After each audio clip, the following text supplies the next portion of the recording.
যাচ্ছ কোথায়? শ্বশুর বাড়ি। নিচ্ছ কি? পান সুপারি। আর কি নিলে? দইয়ের হাড়ি। আরও কিছু? লুঙ্গি শাড়ি। কার জন্য? শ্বশুর শাশুড়ি। মিষ্টি কই? কিনেছি ওই কতটুকু? কেজি 2। আর কি নিলে? বড় রুই। এই কেবল? দেশি চিতল। আর কিছু নাই? আছে মশাই। কি আছে বল? আঙুর ফল। বাহ, বেশ। নিলাম সন্দেশ। এবার তো থাম। ফজলি আম। কথা পাল্টাই। জি মশাই।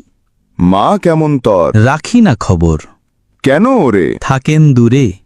কোন গ্রামে? বৃদ্ধাশ্রমে। কেন তবে? সুখ ভেবে। সুখ চায় কার? বউটা আমার। ছি, মদন ছি। কি ভুল করেছি? মস্ত ভুল। এখন মাসুল। পাল্টা আজি। কি বাবুজি? বউটা তর। কাঁদবে অন্তর। এত ভালোবাসা? একদম খাসা। শুন মদন, বলছি আমি, বাজার করলি নামি দামি, খাবে তর শ্বশুর শাশুড়ি, মায়ে পায় না ভাত তরকারি। পড়িয়া বউয়ের প্রেমে রাখলি মাকে বৃদ্ধাশ্রমে, চোখে যদি তার অশ্রু জমে, যাবিরে তুই জাহান্নামে।